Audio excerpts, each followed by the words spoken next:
Madame, Messieurs, bienvenue à ce nouveau complément de l'information sur Gabon 24. L'éducation est en crise, vous le savez, au Gabon depuis une semaine maintenant. Des élèves ont pris d'assaut les rues de plusieurs villes du pays pour contester les nouveaux critères d'attribution de bourses, notamment après le bac. Des manifestations qui ont d'ailleurs obligé les membres du gouvernement à interrompre les cours sur l'ensemble du territoire national. Pour en parler, je reçois le patron de l'éducation au Gabon, en la personne de Michel Mengamesson. Monsieur le ministre d'État, ministre de l'Éducation nationale, chargé de la formation civique, bienvenue sur Gabon 24. Merci. Alors, monsieur le ministre, d'entrée de jeu, le Conseil des ministres du 29 mars 2019 a entériné le projet de loi fixant les nouvelles conditions d'obtention du bac et d'attribution de bourses au Gabon. Pouvez-vous revenir sur le texte? Écoutez, avant de m'engager dans la démarche que vous avez envisagée pour cette émission-là, je voudrais d'abord vous dire un grand merci. Un grand merci pour ce que vous faites, c'est-à-dire que le fait que vous m'ayez donné la possibilité de m'exprimer sur ce plateau. Parce que nous avons besoin de communiquer. Et vous savez bien que dans la vie des hommes, ce qui empoisonne nos relations le plus souvent, c'est le déficit de communication. Et ce déficit de communication peut avoir des effets multiformes. Donc quand nous avons l'occasion de communiquer, c'est une bonne chose. Et j'espère que cette émission que vous organisez nous donnera l'occasion de communiquer, de façon à éclairer un tant soit peu la lanterne des uns et des autres. Nous l'espérons Parce également. qu'avant d'agir, il convient d'avoir l'information, de l'apprécier et puis de poser des actes par la suite. Et l'inverse est souvent porteur de choses indésirables. Donc j'espère que l'émission que vous avez organisée nous permettra d'atteindre cet objectif. Nous l'espérons également, d'où notre question de revenir déjà sur le texte qui fâche. Très bien, pour faire court, il s'agit d'organiser, d'encadrer la politique d'octroi des bourses au Gabon. Pour ce faire, comme vous le savez, c'est un décret qui a été pris pour encadrer l'octroi des bourses au Gabon. Et je devrais dire que dans ce que nous avons fait, le premier objectif, c'est de mettre de l'ordre. C'est d'éviter l'anomie, c'est-à-dire l'absence de règles. Et vous savez bien qu'une société humaine comme la nôtre ne peut pas se développer s'il n'y a pas un minimum de règles. La vie en société, la vie des hommes que nous sommes, implique qu'il y ait des règles pour organiser les actions des uns et des autres, des acteurs qui évoluent dans un environnement humain déterminé. C'est cela que nous sommes en train de faire au niveau du gouvernement, c'est-à-dire d'organiser la politique d'octroi des bourses au Gabon. Qu'est-ce qui a été dit? Il a été dit que la bourse au Gabon va être désormais, en ce qui concerne les élèves qui sont dans nos lycées, de leur donner la bourse, mais à condition d'avoir 19 ans, n'est-ce pas, au maximum, et d'avoir 12 de moyenne,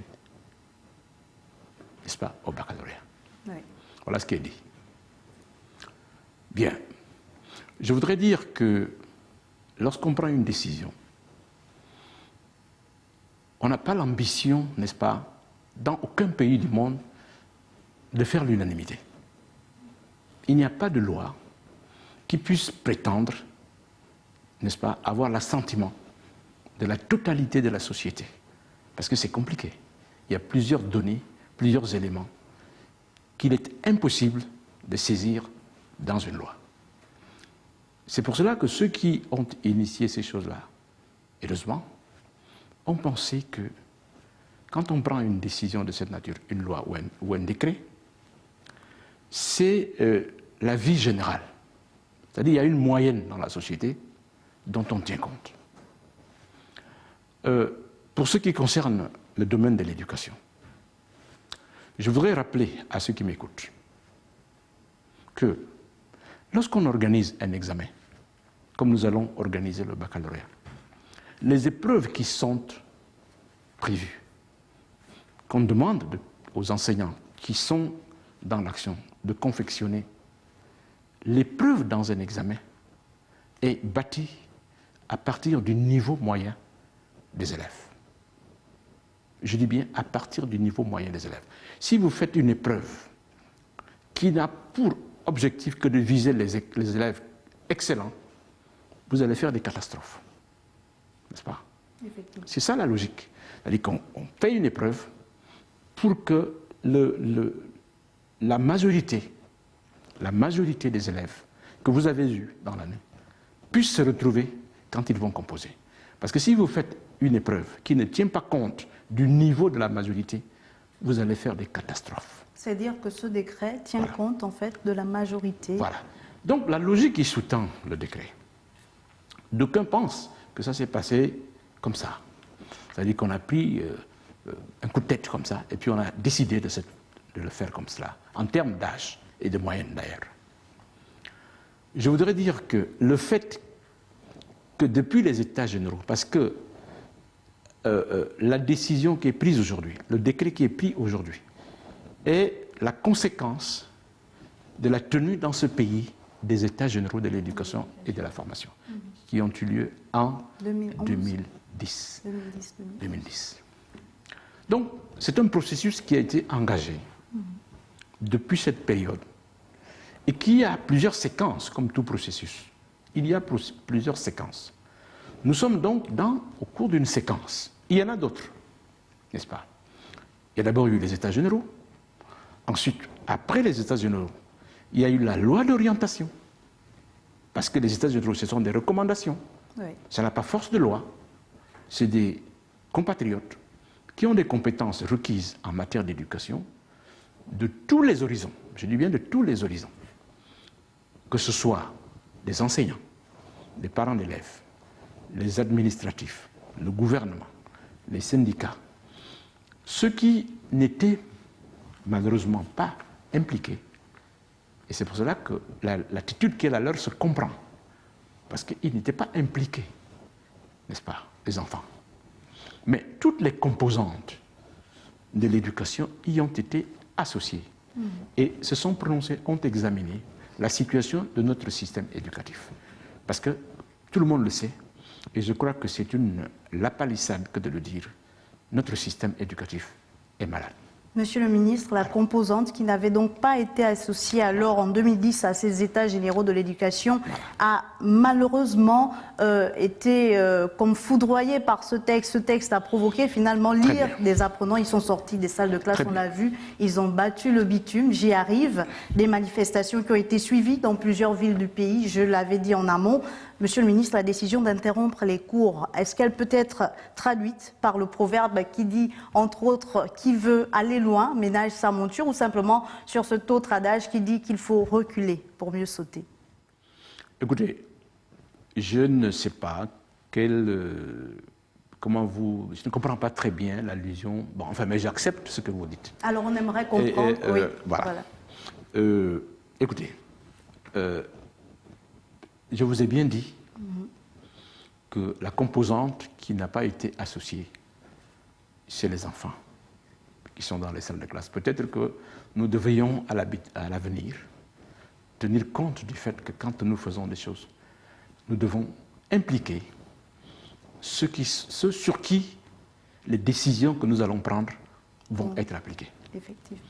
C'est une leçon qu'il faut qu'on tire de ce qui se passe aujourd'hui.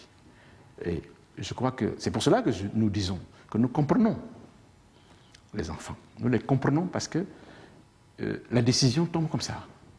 Et déjà, dans le cas des principes, quand vous posez un acte, tout acte que vous posez suscite des réactions. A fortiori, un acte de cette envergure. Donc les réactions sont humainement compréhensibles. C'est pour cela qu'il faut puisque ces enfants n'ont pas été associés. Donc il y a un déficit d'information qu'il faut reconnaître. Oui. Il faut donc qu'on arrive à expliquer à cette catégorie qui n'a pas été associée, qu'on leur explique ce qui se passe, de façon à ce qu'ils ne prennent pas les choses au premier degré. Je voudrais dire que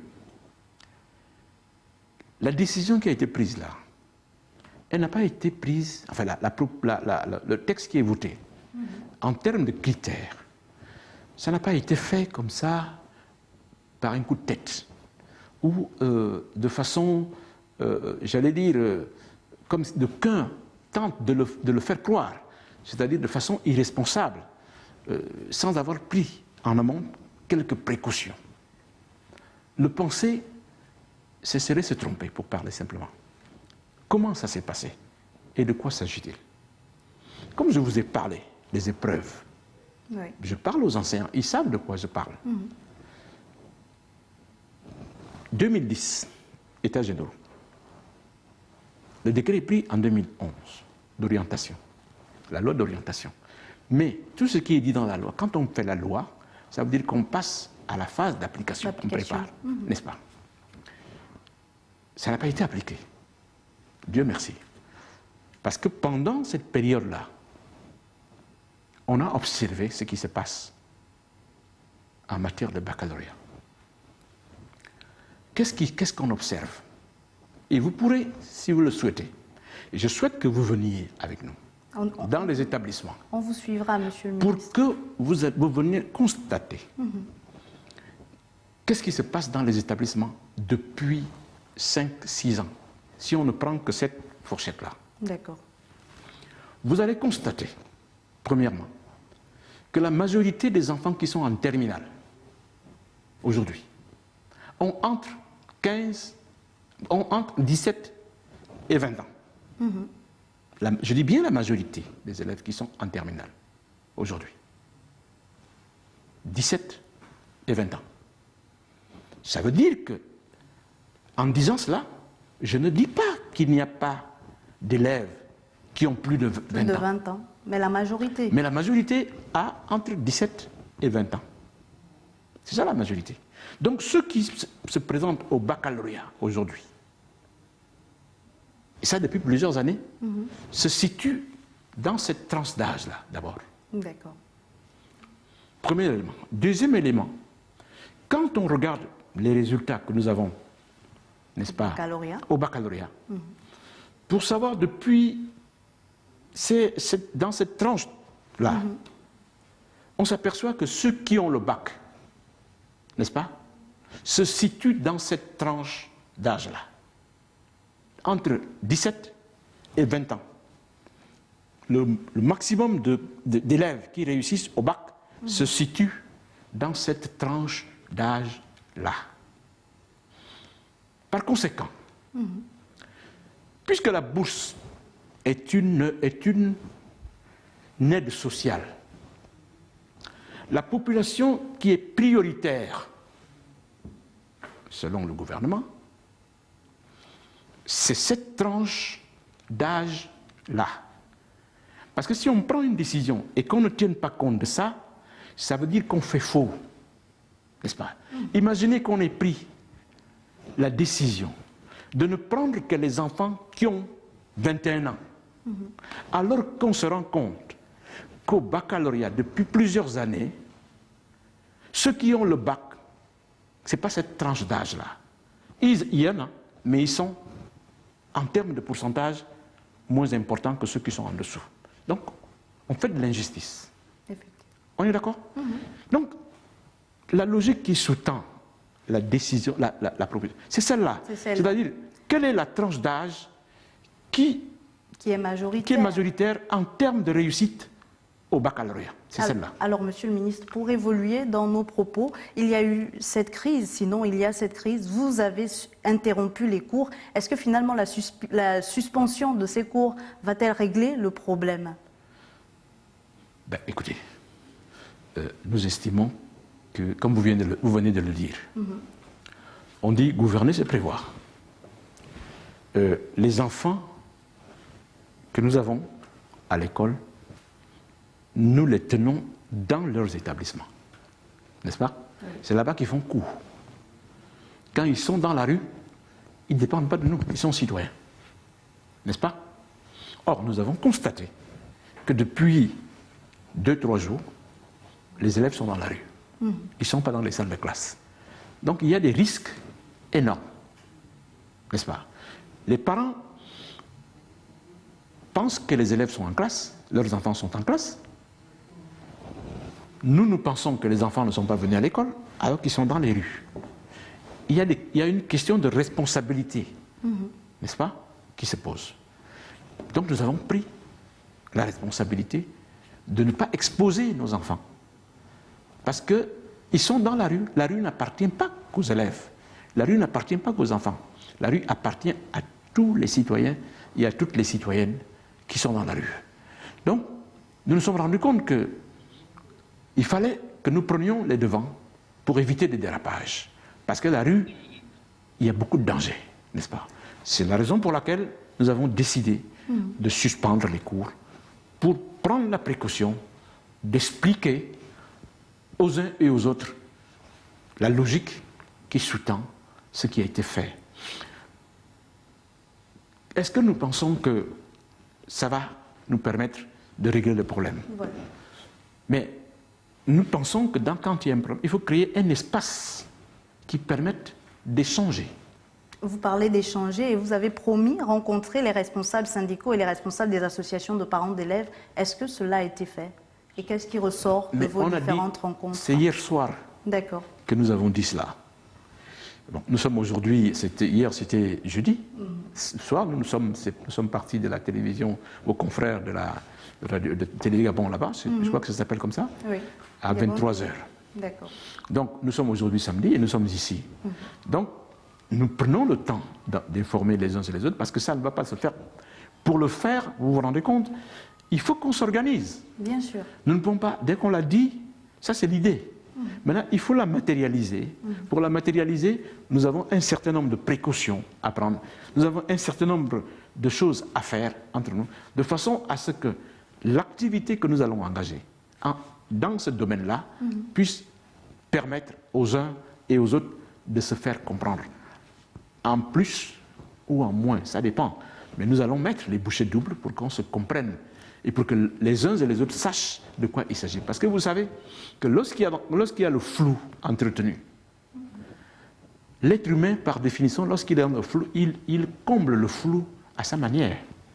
Il faut donc prendre la précaution de ne pas laisser l'homme dans le flou. Il faut lui donner l'information, parce que si vous ne la lui donnez pas, d'autres vont la lui donner, mais à leur façon.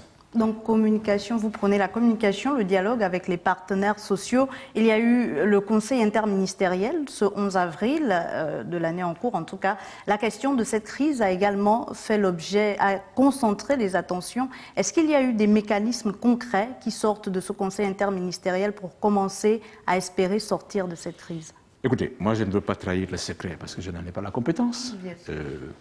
Il y a des gens mieux placés que moi qui sont à leur tour compétents à la matière.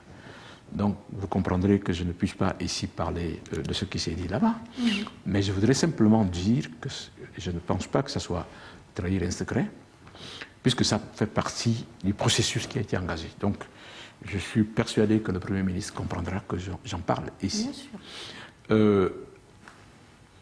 Ce qui est prévu, comme je vous l'ai dit, c'est qu'il y a des séquences. La séquence qui fait l'objet du dossier dont nous parlons, en matière d'octroi des bourses, c'est la première. C'est-à-dire, ceux qui sont concernés par cette première séquence d'octroi des bourses, ce sont les élèves qui vont faire des études générales, qui sont dans nos lycées, qui vont avoir le bac et qui vont s'orienter vers des études générales. C'est d'eux dont il est question dans ce décret-là. C'est pour cette catégorie que la décision a été prise d'octroyer des bourses dans les conditions que je viens de rappeler. D'accord. Il y a la seconde catégorie, c'est-à-dire ceux qui se destinent aux formations techniques et professionnelles. Il y a un décret qui organise l'octroi des bourses pour cette catégorie d'élèves là, qui n'est pas encore sorti. Donc, les enfants qui réagissent là, les parents qui réagissent, tous ceux qui réagissent, n'ont pas la totalité du dossier. Nous allons leur dire exactement ce qui est prévu pour qu'ils aient la totalité du dossier, qu'ils apprécient. Parce que ce n'est pas le cas aujourd'hui. Monsieur le ministre, Donc, vous me permettez. Allez-y. Les élèves qui vont s'orienter dans les filières de formation technique et professionnelle, qui constituent la priorité actuelle du gouvernement sur les instructions des chefs de l'État. Parce que vous savez bien ce qui se passe en matière de sciences et de techniques dans notre pays. Les déficits qu'il y a et l'importance qu'il y a à accorder à ce secteur, ce qui n'est pas le cas aujourd'hui. Donc, compte tenu de l'importance de ce secteur-là, ce secteur va avoir des facilités, un traitement qui est différent, n'est-ce pas, du traitement qui est infligé aux enfants qui font des études d'ordre général. Et vous vous rendrez compte que dans ce dossier-là, dans ce décret-là, on va au-delà de 19 ans. De l'âge requis. De l'âge de 19 ans, qui est requis pour ceux qui font des études générales. Mais pour ceux qui vont s'orienter dans des études techniques et professionnelles, l'âge va au-delà de 19 ans, alors, bien au-delà. Monsieur le ministre, vous faites bien d'expliquer tous ces décrets, d'expliquer toutes ces décisions, mais à quand la reprise effective des cours? Mais écoutez, moi je ne veux pas aller trop vite en besogne. La décision d'arrêter les cours n'est pas pour nous, nous l'avons prise parce qu'il fallait bien. Nous avons un calendrier, n'est-ce pas, académique qu'il faut respecter, à respecter. On s'apprête nous avons un chronogramme qui est prévu. Nous tenons à ce que ce chronogramme soit respecté. Mais il se trouve que, entre-temps, il y a eu un élément qui est venu perturber ce calendrier-là. Nous le subissons, nous le gérons. Nous souhaitons donc que ce calendrier soit respecté, comme je le disais. Mais comme nous ne sommes pas les seuls acteurs dans cette affaire, pour parler simplement, je ne peux donc pas vous dire là donc, que nous allons commencer les cours. Si ça ne dépendait que de nous, on n'aurait pas arrêté les cours. Mais on s'est rendu compte qu'il y a d'autres acteurs qui ne veulent pas aller en classe. N'est-ce pas? Notamment. Qui ne vont pas aller en classe. Ce sont les enfants, ils ne vont pas en classe. Donc, pour des raisons multiples. Mais ils ne veulent pas aller en classe. Or, nous souhaitons qu'ils aillent en classe. Nous voulons les ramener dans les salles de classe pour qu'ils continuent à faire cours et à se préparer aux épreuves qui vont démarrer, qui normalement a été prévues du point de vue de leur démarrage à partir de la semaine prochaine. Nous sommes obligés de revoir un tout petit peu, mais nous ne souhaitons pas que ça se prolonge indéfiniment. Donc, je ne peux pas répondre de façon précise à la question puisque nous avons sollicité, n'est-ce pas, l'intervention d'autres acteurs avec lesquels nous allons parler. Parce que si nous décidons aujourd'hui, on va nous dire, voilà, ils nous appellent, ils ont déjà calé leur programme, donc nous on vient faire quoi là-dedans?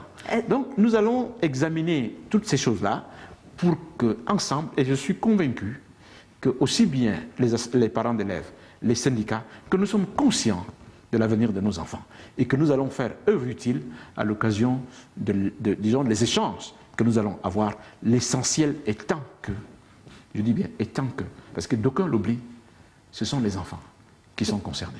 Et c'est eux que nous devons sauver. Monsieur le ministre d'État, à vous entendre, est-ce que c'est dire que l'on va vers une révision de la décision qui a été prise ou plutôt faudrait-il revoir les délais d'applicabilité de ce décret-là? Écoutez, mais je ne peux pas, mon papa vendre la peau de l'ours avant de l'avoir tué. Je dis, la décision est prise, elle est connue, elle est querellée, n'est-ce pas? C'est ce que vous avez rappelé, c'est ce que tout le monde voit. Oui. Nous allons voir pourquoi elle est querellée. Et vous savez bien qu'aujourd'hui, on se parle par l'intermédiaire des médias ou dans la rue, n'est-ce pas? C'est pas comme ça qu'on règle un problème. C'est pour cela qu'entre autres, nous avons arrêté les cours pour que nous ayons le temps de nous retrouver dans une salle pour que les uns et les autres puissent dire quelle est leur position, quel est leur problème. Parce qu'il y en a qui disent « je suis contre ». Pourquoi? Mais ils le disent dans la rue. Ils le disent par le bois des réseaux sociaux, par télévision interposée. Mais c'est pas bon. Il faudrait qu'on se retrouve, qu'on se regarde les yeux dans les yeux, qu'on ait la possibilité d'échanger pour nous expliquer, pour qu'on se comprenne. Et de cet échange, nous souhaitons qu'il sorte de là quelque chose qui tienne compte de l'intérêt de tout le monde, et de l'intérêt de notre pays, de l'intérêt notamment de nos enfants. À l'heure actuelle, il n'y a donc pas de délai pour la reprise des cours sur le territoire gabonais. Je vous dis simplement que nous souhaitons que la suspension des cours soit la plus brève possible. Nous le souhaitons également. Une fois les cours vont reprendre, est-ce que vous assurez aux parents d'élèves et aux apprenants eux-mêmes que les conditions de sécurité seront respectées aux abords des établissements? Mais nous sommes l'État, nous ferons notre travail. Mais vous savez que la sécurité ne dépend pas que des forces de sécurité. La sécurité dépend aussi des citoyens.